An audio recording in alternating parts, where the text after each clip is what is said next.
बिस्मिल्लाहिर्रहमानिर्रहीम। अस्सलाम वालेकुम स्टूडेंट्स। आज हमारा नेक्स्ट लेक्चर है न्यूमेरिकल एनालिसिस का लेक्चर नंबर 2, जिसमें हमने पढ़ना है जी गॉस सेडल मेथड। तो गॉस सेडल मेथड से पहले दो डेफिनेशंस हैं, वो डिस्कस कर लेते हैं।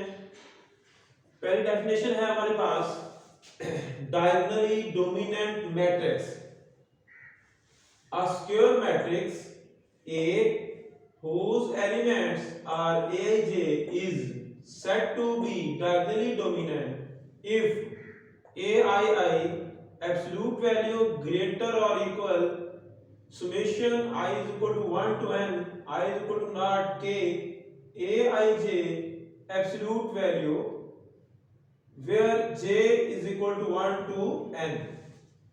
क्या कह रहा है? वो ये कह रहा है कि ए आई डायगोनल के जो एलिमेंट हैं उसकी एब्सोल्यूट वैल्यू ग्रेटर या इक्वल होनी चाहिए किससे?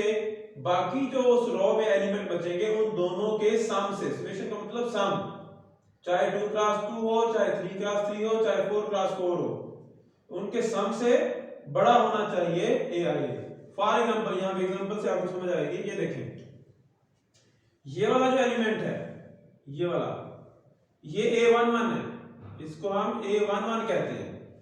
ये वाला जो एलिमेंट है ये A12 है और ये वाला A13 है। अब देखें, ये वाला जो एलिमेंट है, ये वाला, इन दोनों के सम से बड़ा है। 2 और 4 सम करें तो हमारे पास 6 आता है एब्सोल्यूट वैल्यू। तो 9 इन दोनों के सम से बड़ा है। फिर आ जाए ये वाला एलिमेंट, ये डायगोनल एलिमेंट है, ये वाला, ये है A22। ये वाला जो एलिमेंट है इन दोनों के सम से बड़ा है, ठीक है। फिर ये वाला एलिमेंट देखिए आप, तो इस वाले एलिमेंट में 4, ये वाला जो एलिमेंट है इन दोनों के सम के इक्वल है। तो इक्वालिटी भी तो है, इक्वल भी हो सकता है, इक्वल हो या ग्रेटर होना चाहिए। इक्वल या ग्रेटर होगा तो हम कहेंगे डायगोनल डोमिनेंट मैट्रिक्स है। ये वाला मैट्रिक्स जो है ये डायगोनल डोमिनेंट मैट्रिक्स है, ठीक है। दोबारा सुने क्या है हमारे पास, इस कंडीशन का मतलब क्या है? एमसीक्यूज के लिए इंपॉर्टेंट है डेफिनेशन, यहां से एमसीक्यूज उठाया जा सकता है। ग्रेटर और इक्वल जब आएगा किसके? डायगोनल एलिमेंट्स जो होते हैं उनकी एब्सोल्यूट वैल्यू बाकी दोनों के सम से बड़ी हो या इक्वल हो, तो हम कहते हैं वो वाला मैट्रिक्स जो होता है वो डायगोनल डोमिनेंट मैट्रिक्स है, ठीक है जी। इसके बाद आ जाता है हमारे पास स्ट्रिक्टली डायगोनली डोमिनेंट मैट्रिक्स। इसमें फर्क क्या आएगा इस डेफिनेशन के अंदर? अगर ये इक्वालिटी हटा दी जाए, ये इक्वालिटी हटा दें तो हमारे पास सिर्फ ग्रेटर रह जाएगा, तो वो हो जाएगा हमारे पास स्ट्रिक्टली डायगोनल डोमिनेंट मैट्रिक्स। यानी ये देखें, a square matrix A whose elements are Aij said to be strictly diagonal dominant is Aij greater than, सिर्फ इक्वालिटी हटा दी गई है। तो एमसीक्यूज के लिए याद रखना है आप लोगों ने, अगर इक्वालिटी है तो डायगोनल डोमिनेंट, अगर इक्वालिटी नहीं है तो स्ट्रिक्टली डायगोनल डोमिनेंट। तो हम उसे कहेंगे स्ट्रिक्टली डायगोनल डोमिनेंट कंडीशन कहेंगे। अब यही मैट्रिक्स मैंने लिखा है दोबारा, लेकिन यहां पे देखिए मैंने इसको 0 कर दिया है। तो थर्ड एलिमेंट भी जो है, अब यहां पे थर्ड एलिमेंट, ये वाला जो थर्ड एलिमेंट है ये भी अब इन दोनों के सम से बड़ा है, ये भी इन दोनों के सम से बड़ा है, ये भी इन दोनों के सम से बड़ा है। इसका मतलब ये है कि डायगोनल के अंदर, हर डायगोनल के अंदर जो एलिमेंट होंगे वो बाकी दोनों के सम से बड़े होने चाहिए। तो हम कहेंगे वो स्ट्रिक्टली डायगोनल डोमिनेंट कंडीशन को सेटिस्फाई कर रहा है। अब हमारे पास है next Gauss Seidel method. Gauss Seidel method और method of successive displacement procedure, याद रखना है। गॉस सेडल मेथड का दूसरा नाम method of successive displacement procedure भी कहते हैं इसे। तो ये एमसीक्यूज है, ये दो एमसीक्यूज हैं। तो आप लोग कहते हैं पता नहीं एमसीक्यूज कहां से आएंगे, तो ये एमसीक्यूज ही हैं, ये डेफिनेशंस हैं दो, ये इसके दो नाम है, ये भी एमसीक्यूज है।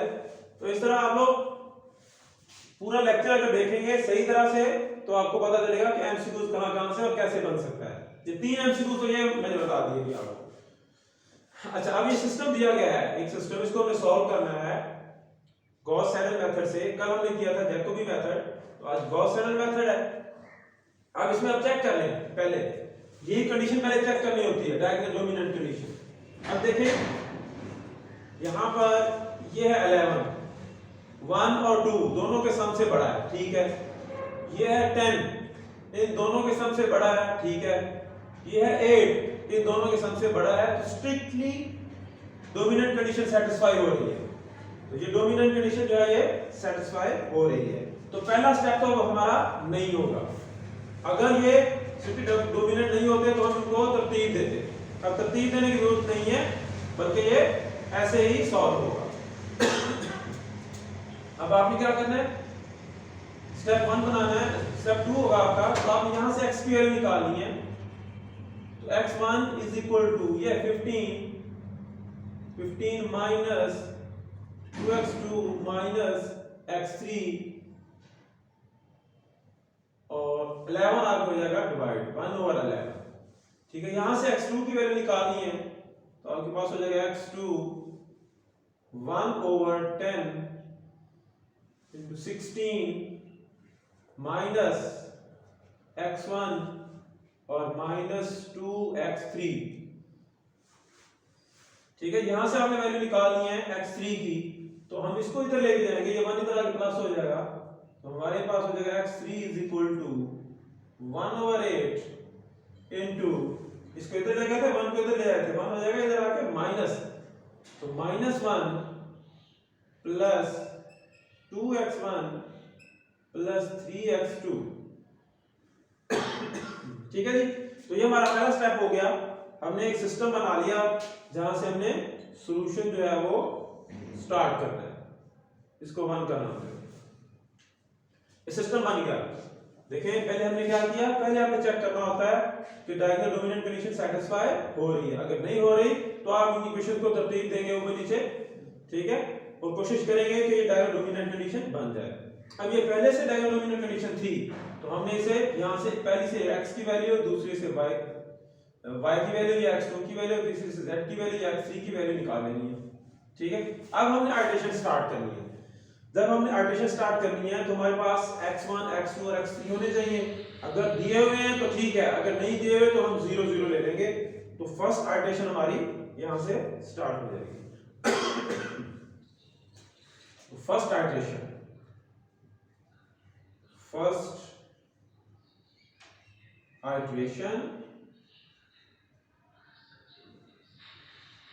आइटरेशन स्टार्ट करनी है। तो फर्स्ट आइटरेशन स्टार्ट करेंगे तो आप x1 को 0, x2 को भी 0 और x3 को भी 0 लेंगे। अभी फर्स्ट आइटरेशन के लिए अभी स्टार्टिंग वैल्यू हमारी ये है, ठीक है। कल की तरह जैकोबी मेथड की तरह स्टार्टिंग वैल्यू ये है, लेकिन थोड़ा सा चेंज आएगा। अभी आपको पता चल जाता है क्या चेंज आएगा।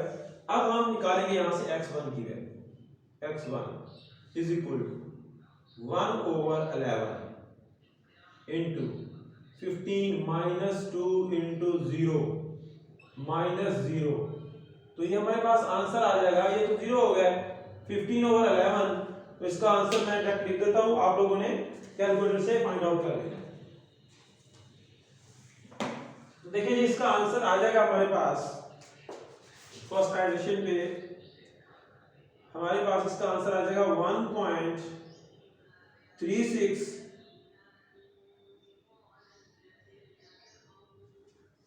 हाँ जी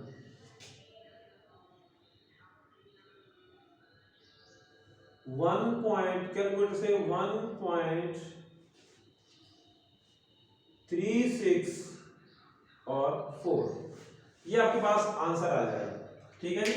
अब आपने क्या करना है, कैलकुलेटर से आप लोग चेक कर लेंगे इसका आंसर एग्जैक्टली क्या आता है। तो हम अभी देख लेते हैं इसका आंसर क्या आता है।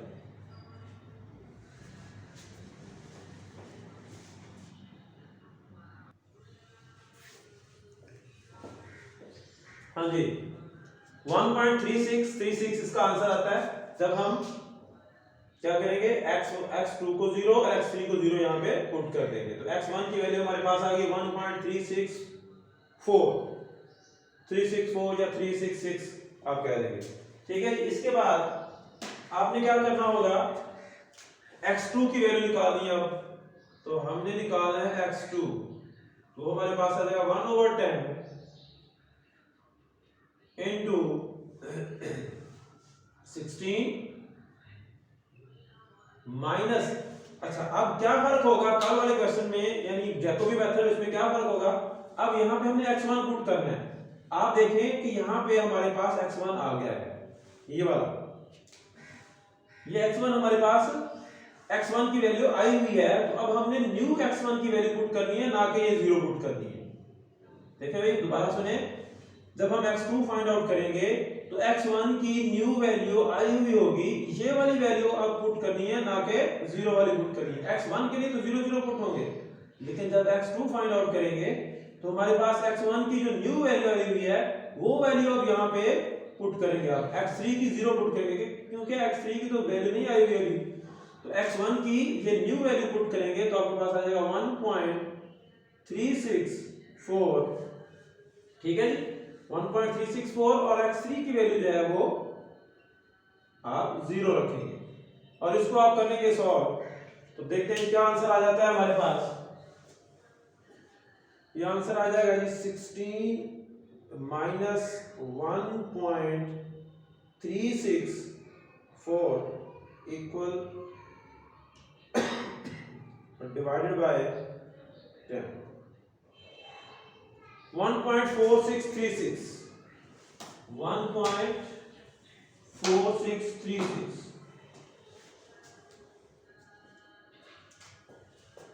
1.4636, ये आंसर आ गया हमारे पास x2 का, ठीक है जी। अब हमने फाइंड आउट करना है x3, अब हम फाइंड करेंगे x3। x3 is equal to 1/8 into -1 +2 into, अब देखिए जी x1 की वैल्यू भी न्यू वाली यूज करेंगे और x2 की भी न्यू वाली वैल्यू यूज करेंगे, तो हमारे पास आ जाएगा 1.364 प्लस 3 इंटू x2 जो है हमारे पास है वो 1.4636 है, और इसकी जो वैल्यू आ जाएगी, इसकी वैल्यू आ जाती है जी, आपने वैसे कैलकुलेटर से निकाल लेनी है, तो ये आ रही है जी 0.765, ये आ रही है हमारे पास 0.76 और 5, ठीक है, ये वैल्यू आ गई हमारे पास। देखिए पहली एडिशन हमारे पास हो गई है। दोबारा सुने भाई, क्या करना है, सिस्टम बना लिया, x1 x2 और x3 की वैल्यू फाइंड कर ली। इसके बाद स्टार्टिंग वैल्यू हमने 0 0 0 लेनी है, x1 की वैल्यू अब हमने फाइंड करनी है। x1 की वैल्यू फाइंड करने के लिए हमारे पास ना x2 है ना x3 है, उसको हमने 0 0 लेट किया है, फर्ज कर लिया है स्टार्टिंग वैल्यू 0 0 लेनी, कल भी हमने 0 0 ली थी, 0 0 को उठाएंगे, हम पुट करेंगे और x1 की वैल्यू आ जाएगी। जब हम x2 की वैल्यू फाइंड आउट करेंगे तो 16 x1 की अब न्यू वैल्यू जो है वो यहां पुट कर देंगे, x3 की वैल्यू नहीं थी तो x1 की न्यू वैल्यू पुट कर देनी है, x3 की वैल्यू 0 आ जाएगी, तो इसका जो भी आंसर आ जाए वो आंसर आपके पास आ जाएगा। फिर x3 की वैल्यू निकालनी है, जब x3 की वैल्यू फाइंड आउट करेंगे तो x1 और x2 की दोनों न्यू वैल्यूज जो है वो यूज करेंगे, x1 और x2 की दोनों न्यू वैल्यूज जो है वो यूज करेंगे। इसका मतलब यह है कि हर दफा जो वैल्यू निकल आएगी वो नेक्स्ट यूज हो जाएगी, जो वैल्यू फाइंड आउट हो जाएगी वो नेक्स्ट यूज हो जाएगी। साथ ही तो हमारे पास पहली एडिशन जो है ये कंप्लीट हो गई।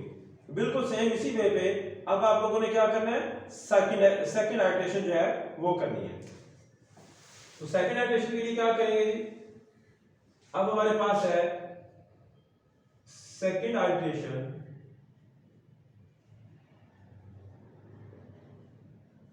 Second iteration. अब दोबारा हमने इसी सिस्टम को दोबारा सॉल्व करना है, तो अब x1 हमारे पास लिख लें, यहां पे x1 हमारे पास क्या है 1.364 और x2 हमारे पास क्या है 1.4636 और x3 जो है हमारे पास 0.7 और ये 5। ठीक है जी। अब हम लोग फाइंड करेंगे दोबारा इस सिस्टम को फिर सॉल्व करेंगे तो x1 अब हमारे पास पहले हमारे पास 0 0 वैल्यू थी, अब हमारे पास ये वाली न्यू वैल्यूज आ गई हैं। अब सेकंड इटरेशन स्टार्ट करनी है। अब हमने फाइंड करना है दोबारा x1 फाइंड करना है तो 1/11 into 15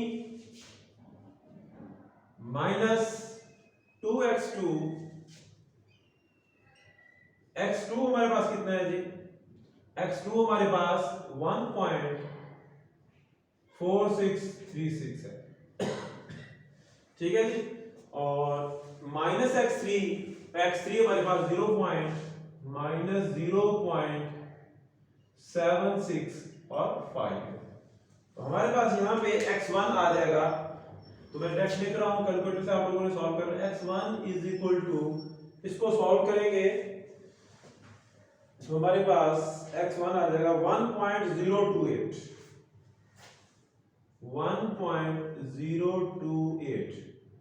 ये x1 आ जाएगा। ठीक है जी। अब हम निकालेंगे x2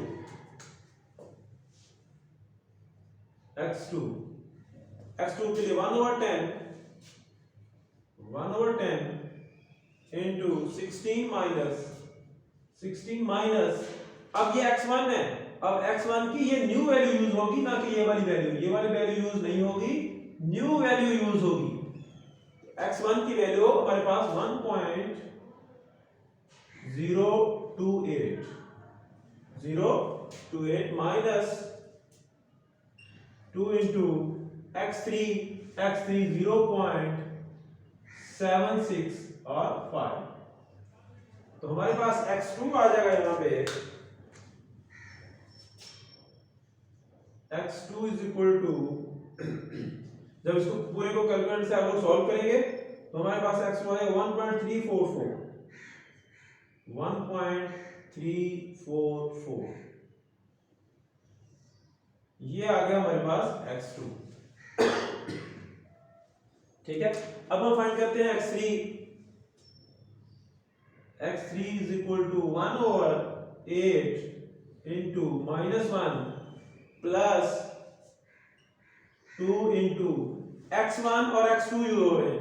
अब x1 और x2 की ये न्यू वैल्यू यूज होगी, ना कि ये वाली वैल्यू x1 और x2 की यूज होगी, ये नहीं होगी, बल्कि न्यू वैल्यू दोनों न्यू वैल्यू यहां पे यूज होगी। तो x1 की वैल्यू हमारे पास है 1.028 प्लस 3 into x2 की वैल्यू 1.344 और इसको आप लोग कर लेंगे सॉल्व कैलकुलेटर से, तो x3 की वैल्यू जो है हमारे पास आ जाएगी 0.636, ये हमारे पास आ गया x3। ठीक है। सेकंड आइटरेशन भी कंप्लीट हो गई आपकी, यानी अब हमारे पास जो x1 है वो ये है, x2 ये है और x3 ये है। अब करनी है आपने थर्ड आइटरेशन।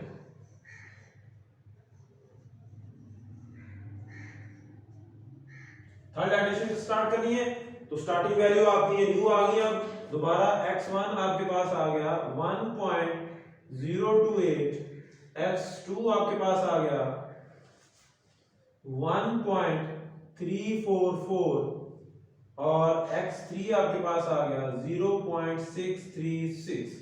ये तीन न्यू वैल्यूज अब फिर आ गया, आपने फिर आइटरेशन स्टार्ट करनी है। तो कितनी आइटरेशन आप लोग करें कि ये क्वेश्चन जो है ये सॉल्व हो जाए? देखिए जी, कम से कम आप लोगों ने इतना जरूर करना है कि पॉइंट के बाद 2 या 3 डिजिट तक आंसर रिपीट हो जाए। कैसे रिपीट हो जाए? देखें, फर्स्ट आइटरेशन में आंसर ये आए हुए थे, ये 3 आंसर आए हुए थे। सेकंड आइटरेशन में ये 3 आंसर आए हुए हैं। अगर देखें आपने स्टार वहां पे करना है जाके, अगर ये देखें x1 का आंसर यहाँ पे है 1.364 और यहाँ पे भी इधर भी हमारे पास सेकंड 1.364 आ जाता, अगेन रिपीट हो जाता, ये वाला आंसर रिपीट हो जाता, तो हम वहां पे स्टॉप कर देते, एडिशन हमारी स्टॉप हो जाती। वहां तक आप लेके जाएंगे एडिशन को जहां तक आंसर जो है हमारा रिपीट नहीं हो जाता। ये x1 का x1 से रिपीट होना चाहिए, x2 का x2 से रिपीट होना चाहिए और x3 का x3 से रिपीट होना चाहिए। देखिए थोड़ा थोड़ा डिफरेंस आ रहा है, अभी थोड़ा थोड़ा डिफरेंस आ रहा है। अभी इसका मतलब है हमारा आंसर जो है एग्जैक्ट आंसर की तरफ कन्वर्ज कर रहा है। लाजमी है कि कम से कम पेपर में अगर आपके पास लॉन्ग क्वेश्चन आता है तो कम से कम 5 आइटरेशन तो लाजमी करेगा, ठीक है। और एक इंपॉर्टेंट एमसीक्यूज है कि हमारे पास दो मेथड हमने पढ़े, दो आइटरेटिव मेथड है न्यूमेरिकल एनालिसिस के अंदर, दो मेथड आइटरेटिव मेथड हैं, जैकोबी मेथड और गॉस सेडल मेथड। अब इन दो मेथड्स के अंदर जो एमसीक्यूज बनते हैं, एक तो ये डायगोनल डोमिनेंट कंडीशन का, स्ट्रिक्टली डायगोनल डोमिनेंट कंडीशन का, गॉस सेडल मेथड का सेकंड नेम जो है method of successive displacement procedure, और तीसरे नंबर पे हमारे पास बेस्ट कन्वर्जेंस जो देता है वो गॉस सेडल मेथड देता है। यानी हमारे पास जैकोबी मेथड से जो बेस्ट मेथड है वो गॉस सेडल मेथड है। ये भी एक एमसीक्यूज है, इसको भी आपने इसी तरह तैयार करना है कि गॉस सेडल मेथड जो है इसकी कम आइटरेशन करनी पड़ती है, जल्दी कन्वर्ज कर जाता है, ठीक है। जैकोबी मेथड जो है उसकी ज्यादा आइटरेशन होती है, वो जल्दी कन्वर्ज नहीं करता, ये कम आइटरेशन में कन्वर्ज कर देता है, यानी इसका आंसर जल्दी रिपीट हो जाएगा, ठीक है जी। तो ये हमारे पास हमारा गॉस सेडल मेथड जो है ये हो गया है। इसको आप लोगों ने तैयार कर लेना है। कोई मसला कोई प्रॉब्लम तो बेटा लाजमी आप लोग कमेंट कर दिया करें, ठीक है। और लाइक करने में आप लोग बहुत कंजूस हैं। देखिए अगर आप लोगों को समझ आती है तो कम से कम लाइक तो बनता है, लाइक तो करना चाहिए, और चैनल को, मेरी यूट्यूब चैनल को आगे आप लोग शेयर भी करें दोस्तों के साथ, ठीक है जी। अल्लाह हाफ़िज़।